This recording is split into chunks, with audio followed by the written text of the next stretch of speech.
pada 2020 sampai dengan 2025. Nah, seperti kita ketahui ya, sempat ramai di pemberitaan ketika polisi ingin melakukan penggeledahan di kediaman Jaksa Agung Muda Tindak Pidana Khusus Jampitsus Febri Ardiansa, ternyata memang dijaga oleh aparat TNI di sana ya.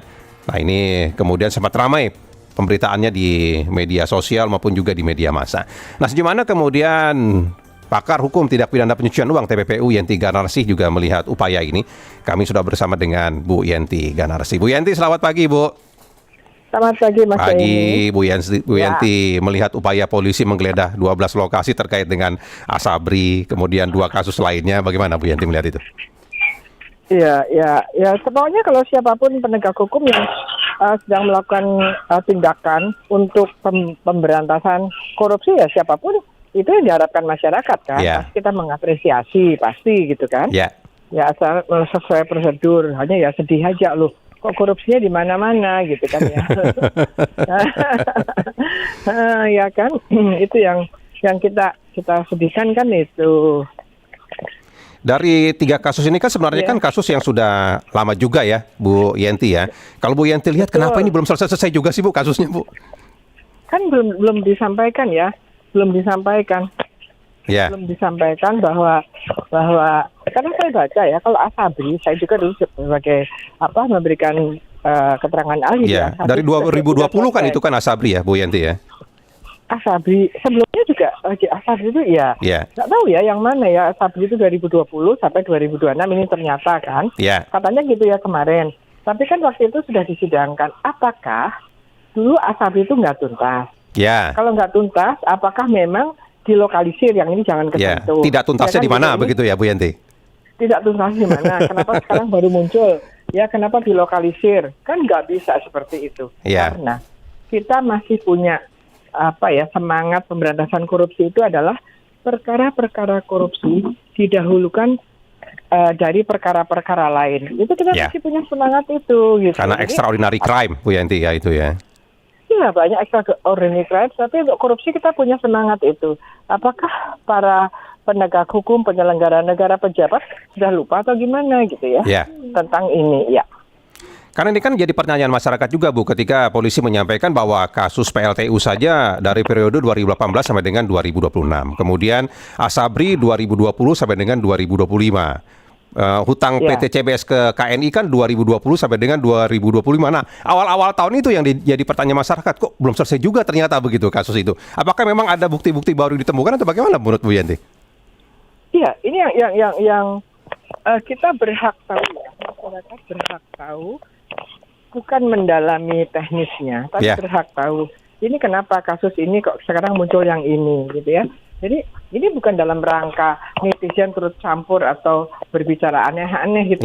Ini memang masyarakat dan media itu sebagai fungsi kontrol. Apalagi untuk pemberantasan korupsi, semua konvensi termasuk undang-undang itu ada namanya public participant. Artinya kita mereka harus tahu bahwa kalau masyarakat menilai, masyarakat berasumsi, ya itu masyarakat. Jadi jangan juga dilarang bahwa masyarakat jangan menyimpulkan sendiri, ya itulah masyarakat. Kalau jelas pasti masyarakatnya nggak ada tidak bertanya begitu. Ya betul, makanya ini apa? Kenapa Krakatau Steel, Asabri dan berkaitan dengan PLTU kemarin? Kenapa berbuntut sekarang gitu ya? Nah ini kenapa gitu? Ternyata juga buntutnya kirain sedikit malah gede ya kan. Dan kemarin kan sempat diwarnai dengan keramaian penjagaan oleh TNI kan di rumah salah satu petinggi Kejagung. Meskipun Kejagung menyatakan bahwa TNI berjaga di sana atas permintaan Kejagung begitu, Bu Yanti. Yang itu sudah merupakan rutinitas sejak setahun yang lalu gitu kan ya. Iya, betul. Nah, sekarang permasalahannya penjagaannya diperketat apa tidak? Masyarakat itu tidak buta, masyarakat itu juga harus mengawasi karena TNI itu juga dibiayai dengan pajak masyarakat.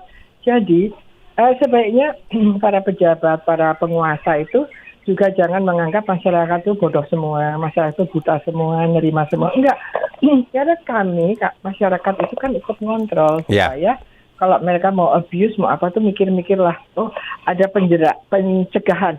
Oh, kita nggak bisa begini karena ada masyarakat. Dan mereka berhak. Kenapa? Karena apalagi eksekutif, presiden, eksekutif, dan presiden itu kan hak prerogatifnya ngambil menterinya. Yeah. Menterinya dari partai. Apalagi legislatifnya. Mereka duduk di sana itu karena masyarakat berbondong-bondong ke tempat pencoblosan. Yeah. Gitu. Nah, jadi kita berpikir komprehensif, berpikir secara apa ya, dengan marwah yang baik gitu ya, tanpa meninggalkan citra bahwa Indonesia itu negara demokratis, bukan kerajaan. Ya.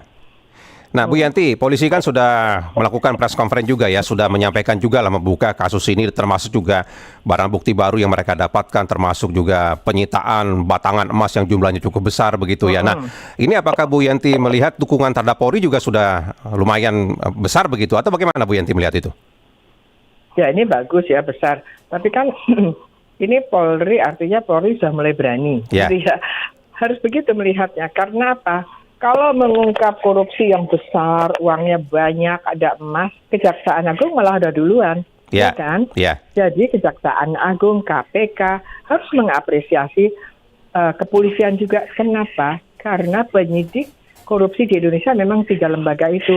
Ya. Polisi, KPK, dan Kejaksaan Agung.